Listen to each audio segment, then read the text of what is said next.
Big Tractor Power fans, this video comes to you from New Holland, Pennsylvania, where I had an opportunity to see the new model year 2027 440 horsepower New Holland T7.440 XD tractor. This large machine is powered by a 9-liter engine and can seamlessly travel from 0 to 40 miles per hour with its auto command transmission. In this presentation, we'll take an in-depth look with a representative from the company at all the new performance features this tractor brings to the market. So let's head out to the field so that we can learn more about this big blue machine. I'm up in the cab of the new T7.440 XD tractor, and this is a top-of-the-line machine from New Holland, and very impressive. Thank you very much. I'm looking forward to learning more about it and getting to see this in action. Excellent. So Jason, thanks for coming along and riding along with us today. But like you said, we're in the cab of the all-new T7.440 XD. The XD series is going to come in a 360, a 390, and a 440 model, which is an all-new chassis that's basically a size bigger than the T7 HD that we're familiar with, that we start to see on some of the manure hauling applications. Which is plenty big tractor as well. Plenty big tractor, that's right. So this is the next edition of that, and it's an all-new chassis. The big things to kind of think about or consider, it's the first time the 9-liter, the Cursor 9, the New Holland Cursor 9 has been in a T7 model unit, which gives us a lot of power. As you saw, it goes up to 440 horse. It amazes me that 25 years ago, 2001, New Holland was set to introduce the TJ440, which is their biggest articulated tractor ever, and now a T7 is a 440. Now it's in a T7, that's right. Some other interesting features about the unit, and I don't know if you can scroll to the screen here, but we can top out in this particular setup at about 40 miles an hour, which opens up doors from a manure hauling standpoint. When we start to do that, that's where other things on the vehicle has to change from a braking standpoint. All new brakes up in the front axle, as well as the rear axle, as well as engine brakes. So basically a Jake brake, if you will, that we can engage automatically to help the tractor stop. And it also utilizes the auto command transmission to help stop the heavy load. If you kind of take a peek at the front axle, you might be able to see it in the film. If not, we can look at it there later. But the front axle is a completely new design, and it's the first time in the New Holland tractor that we have an independent front suspension, and that's what we're actually calling an IFS. So it's a dual wishbone setup that allows the front axle. You know, us as operators have been telling folks in the ride and drive that we enjoy the front suspension because it rides nicer in here. That's the only part of the story. The other part is, imagine a fixed axle going over rough terrain. It's going to lose grip of the ground. So if we can find a way to, I'll say glue, get the front axle to stay stout on the ground via a suspension system, we can get more power to the ground. Imagine if you're running a triple mower out there, taking out 30 feet of hay and running as fast as you go. That's a good feature. It's gonna keep the cutter bar knife in the right spot, keep out of the ash. Remember what we were talking about with the hay producers that we were talking to this morning. No, it's good not to scalp and scuff the field. Yep, and have a good quality hay cutting action. But the other cool thing is, it's an all new design. There's cubby holes everywhere. We've got a little storage bin up here in the top. I think we showed you the one on the side with the hand wash station, and they've just done, I'll say, a lot of use the word creature comforts, but there's also a new cab suspension as well, so we can actually control the spring rate of the suspension systems, both the front axle and the rear. So I'm just going to hop on the display here, and I can go to that portion of the display, and you might be able to see it there on your screen. But effectively, we can control the mode of the cab suspension. So it's an active hydraulic cab suspension. We can go to a pneumatic cab suspension as an option. And then the front axle, this is kind of an interesting one as well, because depending on the application you're doing, we can treat the front axle in a different way. Typically in a rough field, we'll be more towards the soft area, and then once we get on the road, we'll go to hard. However, you can run it in auto mode, which effectively is going to look at the ground speed and then decide the spring rate of the front suspension.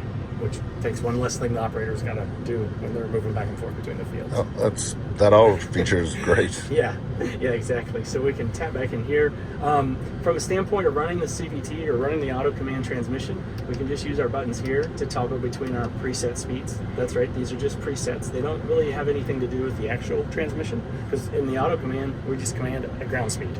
And sometimes that could be 0 miles an hour, so it would hold on an incline, or when you're hooking up to an implement. Or we can command exactly 8.2, and we can adjust those values using the scroll wheel. I imagine that 0 miles per hour is good if you had a tile plow on it, or vegetable harvesting. So think of a grain cart.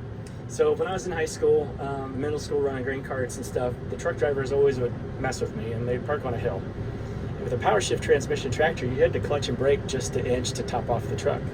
With the auto command, we can command 0 miles an hour, so the transmission is actually engaged, but the tractor isn't moving, and then we can actually make it hinge. So I'll just put it in gear. I'll show exactly what I'm talking about. So there we're in gear. The transmission is actually engaged even though we're not moving. So I'm going to lightly press in on the clutch here, and you should feel the tractor roll. So that's true neutral. Here is that active start-stop. So then I can use the go pedal right here on the bottom of the tractor, and I can just inch the tractor.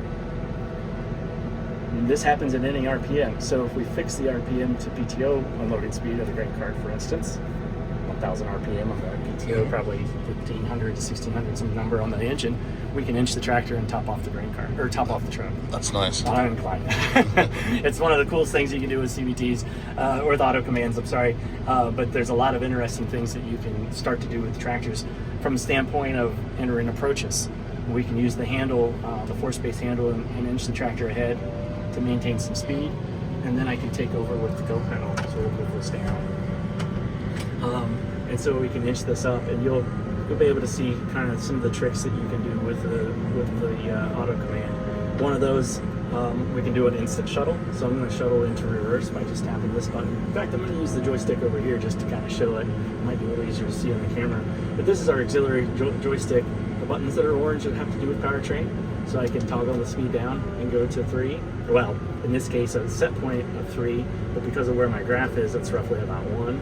So I can fill that up. The cruise button, and I'll toggle this down. And I know that if I shuttle into reverse at this point in time, I'm roughly going to go about 3 miles an hour. So I'm going to shuttle in reverse using the back arrow here. I could have used this one as well. So we'll toggle that. This tractor understands all the things it needs to do and does it really smooth. That's really handy if you're in a bunker pushing up silage. Absolutely. Now, are these tractors, can you order a loader for them? So on the T7 XD and HD, they are not compatible with loaders at this time. Okay. But you can, because of the front hitch, use the silage blade. So, the shuttling, you could, then this cascades to all tractors with auto command transmissions that we offer. So you can do that really easily. It's a really nice feature set. So we'll put that back and forward, and it's going to hold the tractor here on a little slight incline.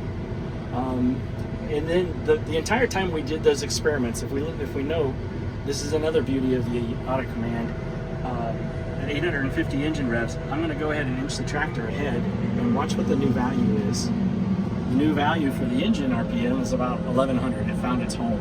Note where I have the hand throttle. It's in the 0 position.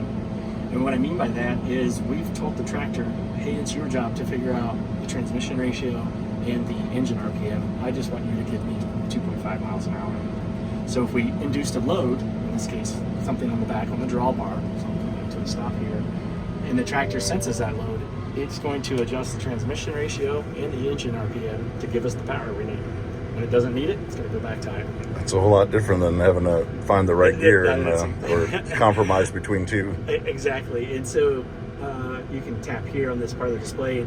You can test yourself, right? I like to do this with new operators because the fuel rate, granted we're sitting still, but for the example, we can go 2 miles an hour and use this amount of fuel. If I idle up all the way by hand and treat it like a manual tractor, our fuel consumption then increases, and it may not need to. And that's the beauty of the CVT. 1.3 versus 5.6. Yeah, right. So you can kind of see that if we drive ahead here, this might be kind of a cool thing to kind of see. We'll go to the 2.5 miles an hour, and you can kind of see the fuel consumption. Again, just some number, but then if I manually override the engine RPM, obviously I'm going to consume more fuel. Everyone knows that, and it's some number higher. when I could bring this back and let the tractor decide the RPM. That's good. I know when I run my Ford FW30, I feel like I just want to give it all that fuel because it sounds good and we're going faster. That's right. But it's not a great hobby to burn diesel fuel. Well, correct. Yeah, exactly. But you know, just some of the other things about the console and stuff. It's color coded, so anything that's orange is powertrain. Anything that's yellow is PTO, so this would be for the front PTO, the rear PTO. And then anything that is red is an emergency stop type of situation. And then anything that's black is usually auxiliary. And of course you can assign custom buttons. So earlier, some of the other folks that we were showing, we assigned button number 7 to the camera. So there is the rear camera on the tractor. That's great for inching up. Yep, for inching up. And then I can dismiss the camera by just tapping the button again. We actually also have a camera on the front. If I get to the right one here, and right there's the front camera. That's what I like, especially if you're pulling on the road. Yep. The other one cool thing you can kind of do, and that's actually from a safety standpoint, that's exactly why. If you notice the camera angle, so if we look just to the left there, and I don't know if you'll be able to catch it on your film, but you can see the front tires turning there. Yes. So that's the wide angle lens of that camera that's actually in the center of the hood. So that kind of gives you that idea, and you can see quite to the far left and far right. The other thing you can do, this little toggle right here, is we can actually put the camera on our front little info view display, which is really nice in certain applications. Still gives you all the vitals, RPM, fuel level, depth, oil pressure, and water temp. That's one thing I like about New Holland is that, you know, most tractors have everything on that corner post there. And this is more like driving my truck. Everything is Everything's right there. Yep, exactly. But yeah, so it's extremely powerful tractor. You know, I think at the end of the day, all the interesting things are all going to lead up to more money for the producer. That's really, we want to be able to have you get more work done in an easier fashion. And not feel like you also have the inflation system on the tires. Oh yeah, that's right. Yeah, so good point, Jason. So I'll bump to the toolbox. This tractor, like we talked about on the outside, is equipable with the central tire inflation system. And so effectively what we can do, you can kind of see the system here. Effectively what we can do is we have some preset values that we can set things for the field in addition to on the road. So classic case is a manure hauler. Ideally on the road we want a fully inflated tire set, mostly for grip as well as for wear and total load, total draft load against the tractor. When we come to the field, we want the opposite. We want to drop the front somewhere, sometimes along the order of, depending on the tire and the weight and everything, 10 to 12 PSI in the front and 8 to 10 in the back. When we do that, we get better grip. The more surface area on the ground, we also decrease our total our compaction. So there's a couple of pieces there. This system can inflate and deflate in around about a 5-minute time frame, which is one of the key requirements that the folks had in the product development world when they were developing this system, to make sure that it fills up at a decent amount of time. So producers, as they're maybe finishing their manure load, they can start to inflate and get on the road, and then once they're back into the field, they can do a deflation. And that works if four singles like we have here, or with 8 duals. So you can put row crop duals on it? Yeah, and you can put row crop duals on it. It'll go down 60-inch rows.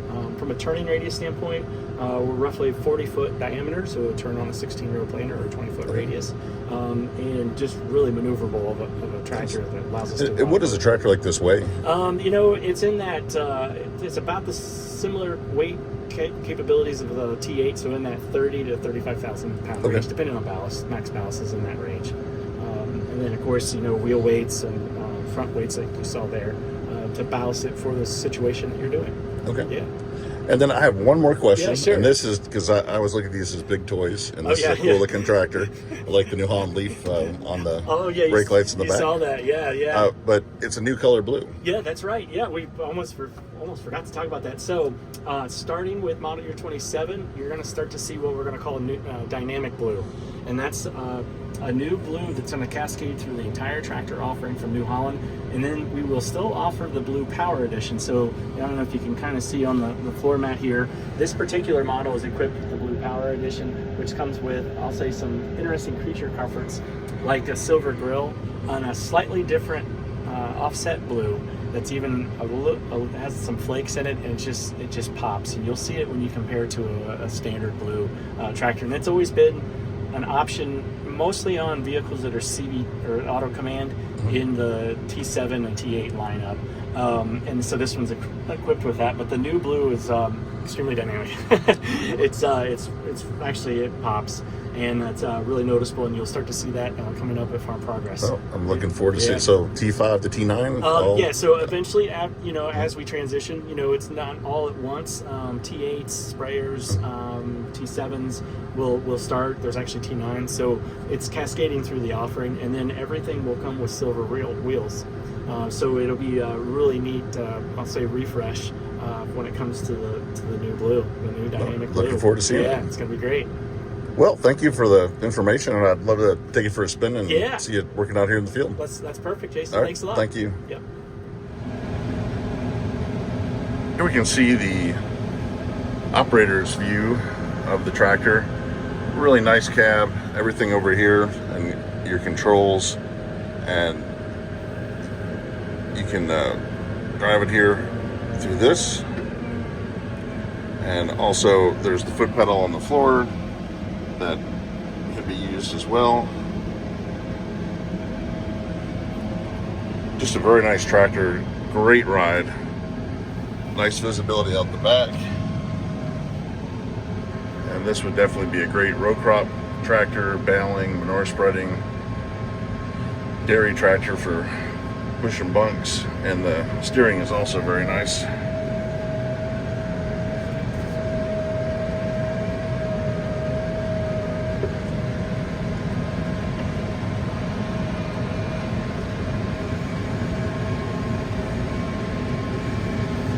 And then it also has a dial here as well for speeding things up.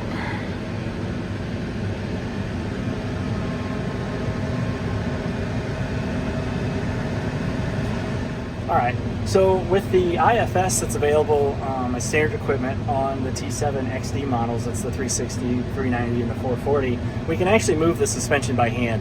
The actual suspension has 5 inches of travel both up and down, so a total of about 10 inches of actual motion. We can manually move it here in the cab more from a diagnostic standpoint. It's not something a producer is going to do normally because the tractor controls the position of the front suspension to get the grip right that we were talking about and the improved ride here in the cab. But I'll just buzz to the toolbox real quick, and it just is kind of an interesting method that we can use to kind of show positioning the front axle suspension. So I'm going to turn the position control system on. It unlocks our buttons here, and so if we watch the front of the tractor, I can lower the front suspension. Oh, let me shut off here. It actually lowers us down. Yep. See, you can see the feedback on the sensor of the position. So that's all the way bottomed out, and then we'll raise it all the way up. Our farming simulator friends will know this on some of our tractors that you can control it in the video game. I digress, right? But there's fully maxed out, so that gives you a good view of how much the front suspension can actually move. Now I'm going to put it back in the middle position, or give or take, and then I'm going to turn that control system off. Now the tractor is controlling the position of the front suspension, again, to give us grip and to give us a good ride. So if we engage the tractor here, you'll see you can watch this value change as we go through undulations through the field. So we'll find that foxhole, and you should be able to see that value change kind of as we drive along the field. And you can, if you watch the front suspension enough, you can actually see it change. I think our little hole is right up there, so we'll drive through with one tire, so you can get a feel for what it's like going through a rough spot. They're out there. They are out there. Every field's got them, unless it's laser leveled. So it must be a foxhole or something, or whatever. But yeah, we'll take it nice and easy so we can get a good shot of that wheel doing its thing. Right there, we're about to hit. Just falls right in. And of course the rear going through. Of course there's an oscillating axle, but you can also see everything do its job. You can come back here to this screen and you see it working. Again, we can set that to the soft mode, which changes the dampening ratio like we were talking about there earlier. But that gives you a good view of how the IFS works on the T7 XD.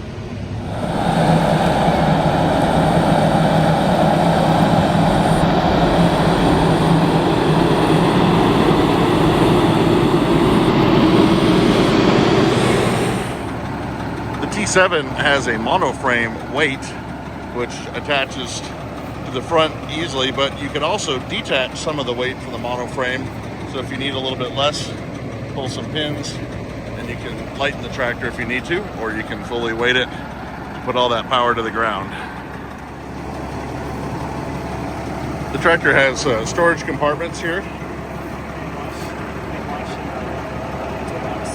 Nice. Hand washing station and a toolbox.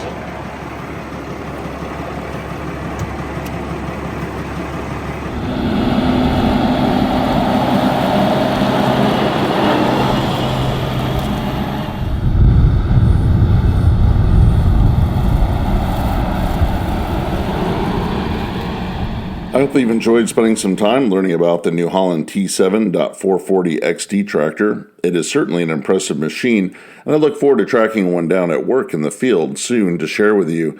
I would like to hear in the comment section below this video if you use New Holland tractors on your farm. Tell me about the model that you're running and the implements that it operates. If you've appreciated this presentation, I hope that you'll consider subscribing to Big Tractor Power YouTube, where there's over 3,000 videos of farm machines in action. As always, thank you for watching.